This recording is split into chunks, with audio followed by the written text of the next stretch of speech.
રાજકોટ જિલ્લાના ઉપલેટા શહેરમાં ગોંડલ સ્ટેટ વખતના મોજ નદી પર બનાવેલા પુલને જિલ્લા કલેક્ટર દ્વારા ભારે વાહનો માટે પ્રવેશ પ્રતિબંધ કરવામાં આવ્યો છે। ત્યારે ઉપલેટા નાગનાથ ચોક ખાતે આવેલી પોલીસ ચોકી સામે જ જિલ્લા કલેક્ટરના હુકમનો ઉલાળ્યો થઈ રહ્યો છે।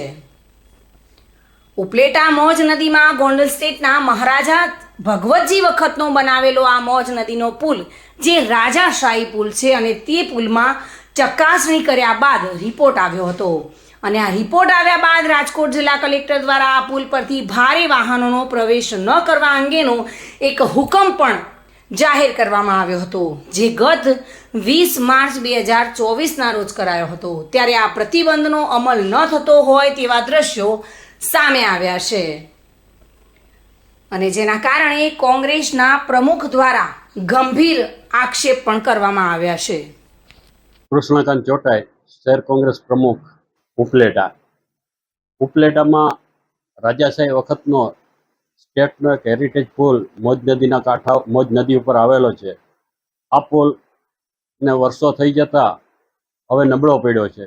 ત્યારે રાજકોટ જિલ્લા કલેક્ટરે ગત તારીખ 20/3/2024ના રોજ એક જાહેરનામું બહાર પાડી આ પુલ ઉપરથી ભારે વાહનો ઉપર પ્રતિબંધ ફરમાવેલ છે અને માર્ગ અને મકાન વિભાગ દ્વારા આ પુલની બંને સાઈડમાં એંગલો મૂકી અને ભારે વાહનોને જતા અટકાવવાના પ્રયત્નો કરેલ છે।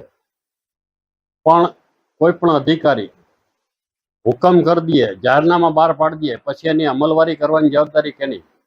કલેક્ટરે જે હુકમ કરેલ છે ઉપલેટાના પુલ ઉપરથી ભારે વાહનો માટે પ્રતિબંધ ફરકાવેલો છે, તેની જવાબદારી કેની? મામલતદારની, ચીફ ઓફિસરની કે પોલીસની? આ ત્રણમાંથી એક પણ તંત્ર સ્થળ ઉપર હાજર રહેતું નથી। છેલ્લા ઘણા સમયથી આ ભારે વાહન ચાલકોએ મોટા એંગલ જે માર્ગ અને મકાન વિભાગે રાખ્યા હતા એ એંગલો પણ તોડી નાખ્યા છે અને ત્યાંથી અવારનવાર નહીં, દરરોજ ભારે વાહનોની આવક જાવક ચાલુ છે। મોટી સમસ્યા અને મોટી દુઃખદ વાત તો એ છે કે ટ્રાવેલ્સની ખાનગી બસો ભારે વાહનોમાં પેસેન્જર વાહન કરી અને જાય છે। આ પુલ ઉપરથી સમોનમોને સારો લાગે છે પણ નીચેથી આખો ખવાઈ ગયેલો છે અને પુલની ઊંચાઈ ઓછામાં ઓછી 70 થી 80 ફૂટ છે। નીચેથી ખવાઈ ગયેલો વાહન એની ઉપરથી એસટી બસ ગઈ કે ટ્રાવેલ્સની બસ ગઈ અને જો ક્યાંય ખાડામાં પડી અને ઉપરથી 60 કે 70 ફૂટ ઉપરથી 30 કે 40 પેસેન્જરો ભરેલો બસ છે એ નીચે પડશે અને જો એમાં કોઈ માણસોનું મોત થાય તેની જવાબદારી કેની? અધિકારીઓ કોઈ જાતની કાર્યવાહી કરતા નથી। ત્યારે હું ઉપલેટા શહેર કોંગ્રેસ વતી કલેક્ટરશ્રીને વિનંતી કરું છું, તમારા જાહેરનામાની લાજ રાખવા માટે તમે ખુદ મેદાનમાં આવો અને અધિકારીઓને કહો કે આ જાહેરનામાનો ભંગ કરતા અટકાવે।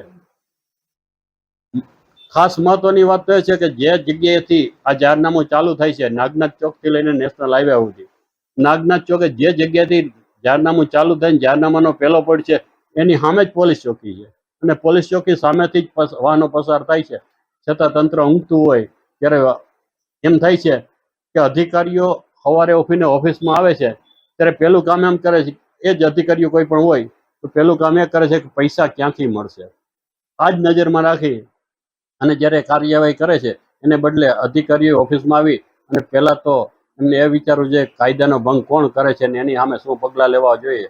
આવી જ્યારે માનસિકતા અધિકારીમાં આવશે ને ત્યારે જ લોકોને સાચી સગવડતા મળશે। સરફરાઝ કોડી સાથે bureau report, today Gujarati news.